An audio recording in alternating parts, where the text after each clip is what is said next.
ರಾಹುಗ್ರಸ್ತ ಚಂದ್ರಗ್ರಹಣ ನಾಳೆ ನಡೆಯುವ ಹಿನ್ನೆಲೆಯಲ್ಲಿ ದೇವಸ್ಥಾನಗಳಲ್ಲಿ ವಿಶೇಷ ಪೂಜೆಗಳನ್ನು ಸಹ ಹಮ್ಮಿಕೊಂಡಿರುವಂಥದ್ದು. ಏನು ಕೋಲಾರದ ಡುಂಬಿ ಸರ್ಕಲ್ ಇರುವಂತಹ ಏನು ಗಣಪತಿ ಶಕ್ತಿ ಗಣಪತಿ ದೇವಾಲಯದಲ್ಲಿ ಸಾಕಷ್ಟು ಪೂಜೆಗಳನ್ನು ಹಮ್ಮಿಕೊಂಡಿರುವಂಥದ್ದು. ನಾನು ಇವತ್ತು ಅದೇ ದೇವಾಲಯದಲ್ಲಿದ್ದೇನೆ. ನೀವು ದೃಶ್ಯ ನೋಡೋದಾದರೆ ಇದು ಕೋಲಾರದ ಡುಂಬಿ ಸರ್ಕಲ್ ಇರುವಂತಹ ಏನು ಶಕ್ತಿ ಗಣಪತಿಯ ದೇವಾಲಯ ಇರುವಂಥದ್ದು. ಏನು ನಾಳೆ ಸಂಜೆ ಏನು ಚಂದ್ರಗ್ರಹಣ ಆಗುತ್ತೆ. ಈ ನಿಟ್ಟಿನಲ್ಲಿ ಆ ಸಂದರ್ಭದಲ್ಲಿ ಸಹ ಏನು ನವಗ್ರಹ ಹೋಮ ಆಗ್ಬೋದು ಮತ್ತು ಗ್ರಹಣ ಶಾಂತಿ ಹೋಮ ಸಹ ಇಲ್ಲಿ ನಡೆಸಲಾಗುವಂಥದ್ದು. ಈ ನಿಟ್ಟಿನಲ್ಲಿ ಸಾಕಷ್ಟು ಸಿದ್ಧತೆಗಳನ್ನು ಸಹ ಈ ದೇವಾಲಯದಲ್ಲಿ ನಡೀತಾ ಇರುವಂಥದ್ದು. ಅಂದರೆ ಪ್ರಮುಖವಾಗಿ ಏನು ಗ್ರಹಣದ ಸಂದರ್ಭದಲ್ಲಿ ನವಗ್ರಹ ಏನು ಶಾಂತಿಯನ್ನು ಮತ್ತು ಏನು ಗ್ರಹಣ ಶಾಂತಿಯನ್ನು ಸಹ ಮಾಡಲಾಗ್ತಾ ಇರುವಂಥದ್ದು.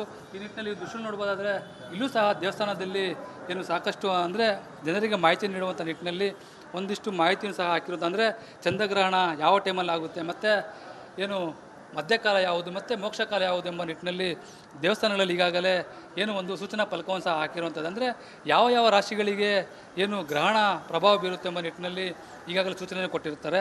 ಈ ಸಂದರ್ಭದಲ್ಲಿ ಏನು ಗ್ರಹಣ ಸಂದರ್ಭದಲ್ಲಿ ಏನು ಆ ರಾಶಿಯವರು ಬಂದು ಇಲ್ಲಿ ನವಗ್ರಹ ಹೋಮ ಆಗ್ಬೋದು ಮತ್ತು ಏನು ಗ್ರಹಣ ಶಾಂತಿ ಹೋಮ ಸಹ ಮಾಡಲಾಗ್ತಾ ಇರುವಂಥದ್ದು. ಈ ದೇವಾಲಯದ ಪ್ರಧಾನ ಅರ್ಚಕರಿದ್ದಾರೆ, ಅವ್ರು ಮಾತಾಡ್ತೀನಿ. ಅಂದರೆ ಯಾವ ರಾಶಿಗಳಿಗೆ ಯಾವೆಲ್ಲ ಪ್ರಭಾವ ಬೀರುತ್ತೆ ಎಂಬುದು.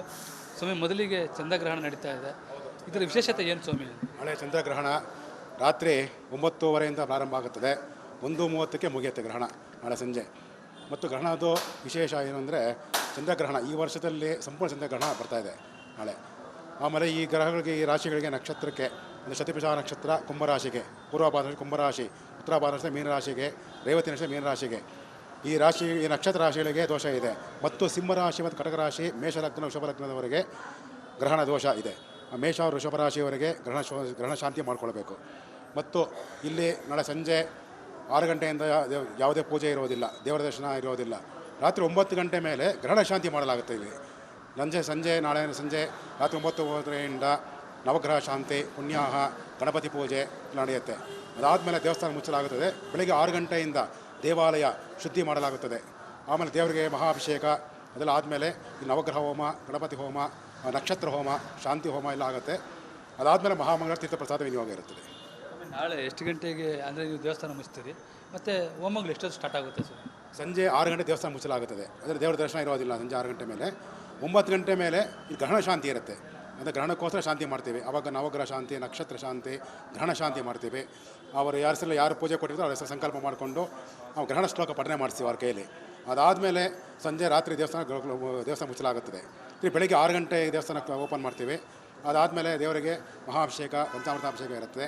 ಅದಾದಮೇಲೆ ಇಲ್ಲಿ ಗಣಪತಿ ಹೋಮ, ನವಗ್ರಹ ಹೋಮ, ಮೃತ್ಯುಂಜಯ ಹೋಮ, ನಕ್ಷತ್ರ ಹೋಮ, ಗ್ರಹಣ ಶಾಂತಿ ಹೋಮ ಇರುತ್ತೆ. ಅದಾದಮೇಲೆ 9 ಗಂಟೆ ಮೇಲೆ ಮಹಾಮಂಗಳಾರತಿ ಪ್ರಸಾದ ವಿನಿಯೋಗ ಇದೆ. ಭಕ್ತಾದಿಗಳಿಗೆ ದೇವರ ದರ್ಶನಕ್ಕೆ ಅನುಕೂಲ ಮಾಡಿಕೊಡೋದಾಗ್ತದೆ.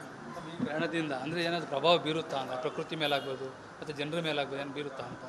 ಇದು ಗ್ರಹಣ ಚಂದ್ರಗ್ರಹಣ ತುಂಬ ಒಳ್ಳೆಯದು. ರಾಹುಗ್ರಸ್ತ ಚಂದ್ರಗ್ರಹಣ ಆಮಿದು. ಅಂದರೆ ನಾಳೆ ರಾಹು ಜಯಂತಿ ಇರೋದೆ. ಅದರಿಂದ ಗ್ರಹಣದಲ್ಲಿ ಇರುವಾಗ ದೇಶದ ವಿಕೋಪ ನಡೆಯುತ್ತದೆ. ಗ್ರಹಣ ದೋಷ ಇರುತ್ತದೆ. ಆದರೂ ಜನಗಳು ಒಂದು ಪೂಜೆ ಇದು ಮಾಡೋದ್ರಿಂದ ಅದರ ಫಲದಿಂದ ಅವರೆಲ್ಲ ಒಳ್ಳೆಯದಾಗುತ್ತೆ ನಾನು ಹೇಳ್ತಾ ಇದ್ದೀನಿ. ಇಂತಿ ವೆಂಕಟೇಶ ಶಾಸ್ತ್ರಿ, KP ಕಾಲೋನಿ, ವಿದ್ಯಾಗಢ ದೇವಸ್ಥಾನ, KP ಕಾಲೋನಿ, ಕೋಲಾರ. ಇವಿಷ್ಟು ಸ್ವಾಮೀಜಿಯನ್ನು ಮಾತಾಡೋದು. ಒಟ್ಟಾರೆ ಹೇಳ್ಬೇಕಂತ ಹೇಳಿದ್ರೆ ಏನು ನಾಳೆ ನಡೆಯುವಂತಹ ಏನು ಚಂದ್ರಗ್ರಹಣದ ಹಿನ್ನೆಲೆಯಲ್ಲಿ ಸಾಕಷ್ಟು ಜನರು ಅಂದರೆ ತಮಗೆ ಪ್ರಭಾವ ಬೀರುವಂತಹ ಏನು ರಾಶಿಗಳ ಏನು ಅವರು ಬಂದಿಲ್ಲಿ ಪೂಜೆಯನ್ನು ಮಾಡ್ತಾರೆ ಮತ್ತು ಹೋಮಗಳು ಸಹ ನಡೆಯುವಂಥದ್ದು. ಮತ್ತು ತದನಂತರ ಏನು ಗ್ರಹಣ ಆದ ನಂತರ ಬೆಳಗ್ಗೆ ಶುಚಿತ್ವ ಮಾಡಿ ಮತ್ತು ಸಾಕಷ್ಟು ಹೋಮಗಳು ಸಹ ನಡೆಯುತ್ತೆ ಅನ್ನೋದು ಅರ್ಚಕರ ಮಾತಾಗಿರುವಂಥದ್ದು. ಕ್ಯಾಂಪಸ್ ಶಿವ ಜೊತೆ ಸುರೇಶ್, ರಿಪಬ್ಲಿಕ್ ಕನ್ನಡ, ಕೋಲಾರ. ರಾಹುಗ್ರಸ್ತ ಚಂದ್ರಗ್ರಹಣ ನಾಳೆ ನಡೆಯುವ ಹಿನ್ನೆಲೆಯಲ್ಲಿ ದೇವಸ್ಥಾನಗಳಲ್ಲಿ ವಿಶೇಷ ಪೂಜೆಗಳನ್ನು ಸಹ ಹಮ್ಮಿಕೊಂಡಿರುವಂಥದ್ದು. ಏನು ಕೋಲಾರದ ಡುಂಬಿ ಸರ್ಕಲ್ ಇರುವಂತಹ ಏನು ಶಕ್ತಿ ಗಣಪತಿ ದೇವಾಲಯದಲ್ಲಿ ಸಾಕಷ್ಟು ಪೂಜೆಗಳನ್ನು ಹಮ್ಮಿಕೊಂಡಿರುವಂಥದ್ದು. ನಾನು ಇವತ್ತು ಅದೇ ದೇವಾಲಯದಲ್ಲಿದ್ದೇನೆ. ನೀವು ದೃಶ್ಯ ನೋಡೋದಾದರೆ ಇದು ಕೋಲಾರದ ಡುಂಬಿ ಸರ್ಕಲ್ ಇರುವಂತಹ ಏನು ಶಕ್ತಿ ಗಣಪತಿಯ ದೇವಾಲಯ ಇರುವಂಥದ್ದು. ಏನು ನಾಳೆ ಸಂಜೆ ಏನು ಚಂದ್ರಗ್ರಹಣ ಆಗುತ್ತೆ. ಈ ನಿಟ್ಟಿನಲ್ಲಿ ಆ ಸಂದರ್ಭದಲ್ಲಿ ಸಹ ಏನು ನವಗ್ರಹ ಹೋಮ ಆಗ್ಬೋದು ಮತ್ತು ಗ್ರಹಣ ಶಾಂತಿ ಹೋಮ ಸಹ ಇಲ್ಲಿ ನಡೆಸಲಾಗುವಂಥದ್ದು.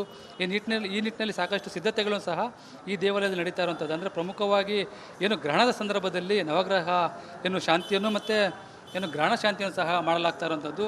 ಈ ನಿಟ್ಟಿನಲ್ಲಿ ದೃಶ್ಯ ನೋಡ್ಬೋದಾದರೆ ಇಲ್ಲೂ ಸಹ ದೇವಸ್ಥಾನದಲ್ಲಿ ಏನು ಸಾಕಷ್ಟು ಅಂದರೆ ಜನರಿಗೆ ಮಾಹಿತಿ ನೀಡುವಂಥ ನಿಟ್ಟಿನಲ್ಲಿ ಒಂದಿಷ್ಟು ಮಾಹಿತಿಯನ್ನು ಸಹ ಹಾಕಿರೋದು. ಅಂದರೆ ಚಂದ್ರಗ್ರಹಣ ಯಾವ ಟೈಮಲ್ಲಿ ಆಗುತ್ತೆ ಮತ್ತು ಏನು ಮಧ್ಯಕಾಲ ಯಾವುದು ಮತ್ತು ಮೋಕ್ಷಕಾಲ ಯಾವುದು ಎಂಬ ನಿಟ್ಟಿನಲ್ಲಿ ದೇವಸ್ಥಾನಗಳಲ್ಲಿ ಈಗಾಗಲೇ ಏನು ಒಂದು ಸೂಚನಾ ಫಲಕವನ್ನು ಸಹ ಹಾಕಿರುವಂಥದ್ದು. ಅಂದರೆ ಯಾವ ಯಾವ ರಾಶಿಗಳಿಗೆ ಏನು ಗ್ರಹಣ ಪ್ರಭಾವ ಬೀರುತ್ತೆ ಎಂಬ ನಿಟ್ಟಿನಲ್ಲಿ ಈಗಾಗಲೇ ಸೂಚನೆ ಕೊಟ್ಟಿರ್ತಾರೆ.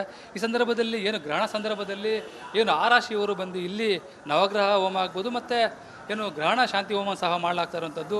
ಈ ದೇವಾಲಯದ ಪ್ರಧಾನಾರ್ಚಕರಿದ್ದಾರೆ, ಅವ್ರು ಮಾತಾಡ್ತೀನಿ. ಅಂದರೆ ಯಾವ ರಾಶಿಗಳಿಗೆ ಯಾವೆಲ್ಲ ಪ್ರಭಾವ ಬೀರುತ್ತೆ ಎಂಬುದು. ಸ್ವಾಮಿ, ಮೊದಲಿಗೆ ಚಂದ್ರಗ್ರಹಣ ನಡೀತಾ ಇದೆ, ಇದರ ವಿಶೇಷತೆ ಏನು ಸ್ವಾಮಿ? ನಾಳೆ ಚಂದ್ರಗ್ರಹಣ ರಾತ್ರಿ 9:30 ಪ್ರಾರಂಭ ಆಗುತ್ತದೆ, 1:30ಕ್ಕೆ ಮುಗಿಯುತ್ತೆ ಗ್ರಹಣ ನಾಳೆ ಸಂಜೆ. ಮತ್ತು ಗ್ರಹಣದ್ದು ವಿಶೇಷ ಏನು ಅಂದರೆ ಚಂದ್ರಗ್ರಹಣ ಈ ವರ್ಷದಲ್ಲಿ ಸಂಪೂರ್ಣ ಚಂದ್ರಗ್ರಹಣ ಬರ್ತಾಯಿದೆ ನಾಳೆ.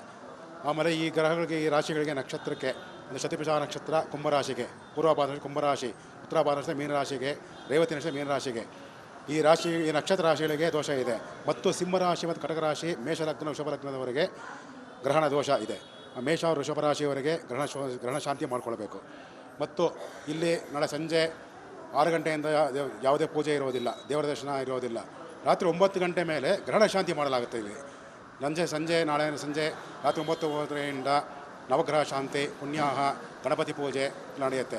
ಅದಾದಮೇಲೆ ದೇವಸ್ಥಾನ ಮುಚ್ಚಲಾಗುತ್ತದೆ. ಬೆಳಗ್ಗೆ 6 ಗಂಟೆಯಿಂದ ದೇವಾಲಯ ಶುದ್ಧಿ ಮಾಡಲಾಗುತ್ತದೆ. ಆಮೇಲೆ ದೇವರಿಗೆ ಮಹಾಭಿಷೇಕ ಅದೆಲ್ಲ ಆದಮೇಲೆ ಈ ನವಗ್ರಹ ಹೋಮ, ಗಣಪತಿ ಹೋಮ, ನಕ್ಷತ್ರ ಹೋಮ, ಶಾಂತಿ ಹೋಮ ಎಲ್ಲ ಆಗುತ್ತೆ. ಅದಾದಮೇಲೆ ಮಹಾಮಂಗಳ ತೀರ್ಥ ಪ್ರಸಾದ ವಿನಿಯೋಗ ಇರುತ್ತದೆ. ನಾಳೆ ಎಷ್ಟು ಗಂಟೆಗೆ ಅಂದರೆ ನೀವು ದೇವಸ್ಥಾನ ಮುಚ್ತೀರಿ ಮತ್ತು ಹೋಮಗಳು ಎಷ್ಟೊತ್ತು ಸ್ಟಾರ್ಟ್ ಆಗುತ್ತೆ ಸರ್? ಸಂಜೆ 6 ಗಂಟೆ ದೇವಸ್ಥಾನ ಮುಚ್ಚಲಾಗುತ್ತದೆ. ಅಂದರೆ ದೇವರ ದರ್ಶನ ಇರೋದಿಲ್ಲ ಸಂಜೆ 6 ಗಂಟೆ ಮೇಲೆ. 9 ಗಂಟೆ ಮೇಲೆ ಈ ಗ್ರಹಣ ಶಾಂತಿ ಇರುತ್ತೆ. ಅಂದರೆ ಗ್ರಹಣಕ್ಕೋಸ್ಕರ ಶಾಂತಿ ಮಾಡ್ತೀವಿ. ಆವಾಗ ನವಗ್ರಹ ಶಾಂತಿ, ನಕ್ಷತ್ರ ಶಾಂತಿ, ಗ್ರಹಣ ಶಾಂತಿ ಮಾಡ್ತೀವಿ. ಅವರು ಯಾರು ಪೂಜೆ ಕೊಟ್ಟಿರ್ತಾರೆ ಅವ್ರ ಹೆಸರು ಸಂಕಲ್ಪ ಮಾಡಿಕೊಂಡು ನಾವು ಗ್ರಹಣ ಶ್ಲೋಕ ಪಠನೆ ಮಾಡಿಸ್ತೀವಿ ಅವ್ರ ಕೈಯಲ್ಲಿ. ಅದಾದಮೇಲೆ ರಾತ್ರಿ ದೇವಸ್ಥಾನ ಮುಚ್ಚಲಾಗುತ್ತದೆ. ಬೆಳಗ್ಗೆ 6 ಗಂಟೆ ದೇವಸ್ಥಾನ ಓಪನ್ ಮಾಡ್ತೀವಿ. ಅದಾದಮೇಲೆ ದೇವರಿಗೆ ಮಹಾಭಿಷೇಕ, ಪಂಚಾಮೃತಾಭಿಷೇಕ ಇರುತ್ತೆ. ಅದಾದಮೇಲೆ ಇಲ್ಲಿ ಗಣಪತಿ ಹೋಮ, ನವಗ್ರಹ ಹೋಮ, ಮೃತ್ಯುಂಜಯ ಹೋಮ, ನಕ್ಷತ್ರ ಹೋಮ, ಗ್ರಹಣ ಶಾಂತಿ ಹೋಮ ಇರುತ್ತೆ. ಅದಾದಮೇಲೆ 9 ಗಂಟೆ ಮೇಲೆ ಮಹಾಮಂಗಳಾರತಿ ಪ್ರಸಾದ ವಿನಿಯೋಗ ಭಕ್ತಾದಿಗಳಿಗೆ ದೇವರ ದರ್ಶನಕ್ಕೆ ಅನುಕೂಲ ಮಾಡಿಕೊಡೋದಾಗ್ತದೆ. ಈ ಗ್ರಹಣದಿಂದ ಅಂದರೆ ಏನಾದರೂ ಪ್ರಭಾವ ಬೀರುತ್ತಾ ಅಂತ, ಪ್ರಕೃತಿ ಮೇಲಾಗ್ಬೋದು ಮತ್ತು ಜನರ ಮೇಲಾಗ್ಬೋದು, ಏನು ಬೀರುತ್ತಾ ಅಂತ? ಇದು ಗ್ರಹಣ ಚಂದ್ರಗ್ರಹಣ ತುಂಬ ಒಳ್ಳೆಯದು. ರಾಹುಗ್ರಸ್ತ ಚಂದ್ರಗ್ರಹಣ ಇದು. ಅಂದರೆ ನಾಳೆ ರಾಹು ಜಯಂತಿ ಇರೋದೆ.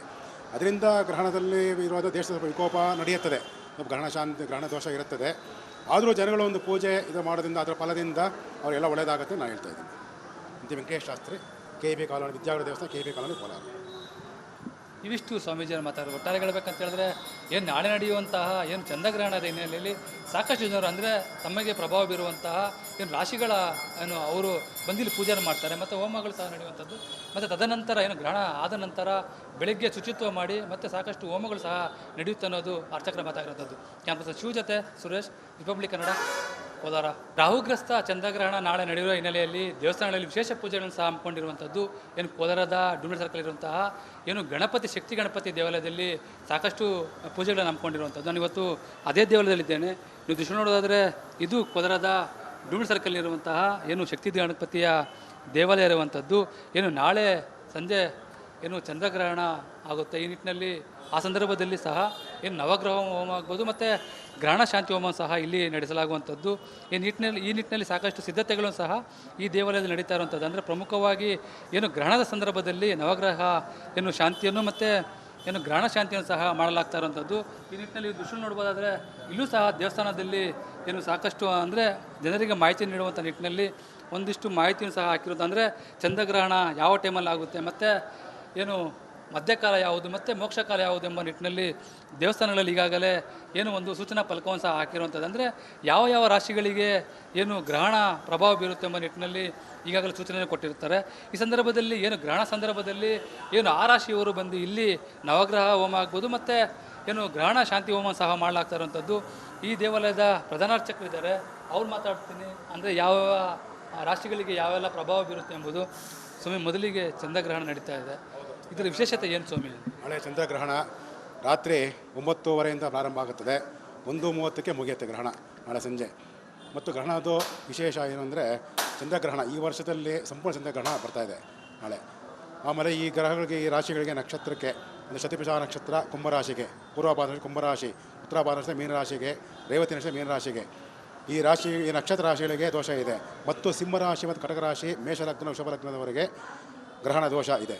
ಮೇಷ ವೃಷಭ ರಾಶಿಯವರೆಗೆ ಗ್ರಹಣ ಶಾಂತಿ ಮಾಡಿಕೊಳ್ಬೇಕು. ಮತ್ತು ಇಲ್ಲಿ ನಾಳೆ ಸಂಜೆ 6 ಗಂಟೆಯಿಂದ ಯಾವುದೇ ಪೂಜೆ ಇರೋದಿಲ್ಲ, ದೇವರ ದರ್ಶನ ಇರೋದಿಲ್ಲ. ರಾತ್ರಿ 9 ಗಂಟೆ ಮೇಲೆ ಗ್ರಹಣ ಶಾಂತಿ ಮಾಡಲಾಗುತ್ತೆ ಇಲ್ಲಿ.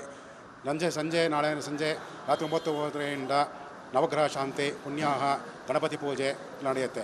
ಅದಾದಮೇಲೆ ದೇವಸ್ಥಾನ ಮುಚ್ಚಲಾಗುತ್ತದೆ. ಬೆಳಗ್ಗೆ 6 ಗಂಟೆಯಿಂದ ದೇವಾಲಯ ಶುದ್ಧಿ ಮಾಡಲಾಗುತ್ತದೆ.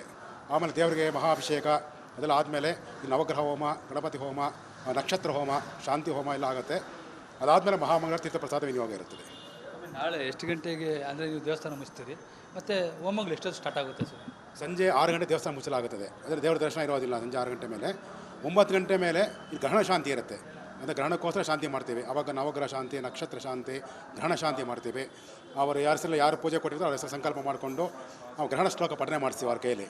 ಅದಾದಮೇಲೆ ರಾತ್ರಿ ದೇವಸ್ಥಾನ ಮುಚ್ಚಲಾಗುತ್ತದೆ. ಬೆಳಗ್ಗೆ 6 ಗಂಟೆ ದೇವಸ್ಥಾನ ಓಪನ್ ಮಾಡ್ತೀವಿ.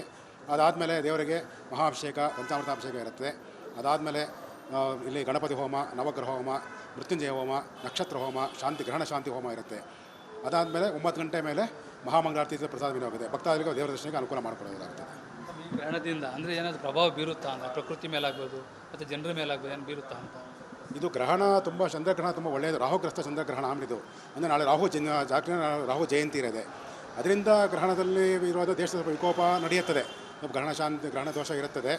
ಆದರೂ ಜನಗಳು ಒಂದು ಪೂಜೆ ಇದು ಮಾಡೋದ್ರಿಂದ ಅದರ ಫಲದಿಂದ ಅವರೆಲ್ಲ ಒಳ್ಳೆಯದಾಗುತ್ತೆ ನಾನು ಹೇಳ್ತಾ ಇದ್ದೀನಿ. ಇಂತಿ ವೆಂಕಟೇಶ್ ಶಾಸ್ತ್ರಿ, KB ಕಾಲೋನಿ, ವಿದ್ಯಾಗಢ ದೇವಸ್ಥಾನ, KB ಕಾಲೋನಿ, ಕೋಲಾರ. ಇವಿಷ್ಟು ಸ್ವಾಮೀಜಿಯವರು ಮಾತಾಡೋದು. ಒಟ್ಟಾರೆ ಹೇಳ್ಬೇಕಂತ ಹೇಳಿದ್ರೆ ಏನು ನಾಳೆ ನಡೆಯುವಂತಹ ಏನು ಚಂದ್ರಗ್ರಹಣದ ಹಿನ್ನೆಲೆಯಲ್ಲಿ ಸಾಕಷ್ಟು ಜನರು ಅಂದರೆ ತಮಗೆ ಪ್ರಭಾವ ಬೀರುವಂತಹ ಏನು ರಾಶಿಗಳ ಅವರು ಬಂದಿಲ್ಲಿ ಪೂಜೆ ಮಾಡ್ತಾರೆ ಮತ್ತು ಹೋಮಗಳು ಸಹ ನಡೆಯುವಂಥದ್ದು. ಮತ್ತು ತದನಂತರ ಗ್ರಹಣ ಆದ ನಂತರ ಬೆಳಗ್ಗೆ ಶುಚಿತ್ವ ಮಾಡಿ ಮತ್ತು ಸಾಕಷ್ಟು ಹೋಮಗಳು ಸಹ ನಡೆಯುತ್ತೆ ಅನ್ನೋದು ಅರ್ಚಕರ ಮಾತಾಗಿರುವಂಥದ್ದು. ಕ್ಯಾಂಪಸ್ ಶಿವ ಜೊತೆ ಸುರೇಶ್, ರಿಪಬ್ಲಿಕ್ ಕನ್ನಡ, ಕೋಲಾರ.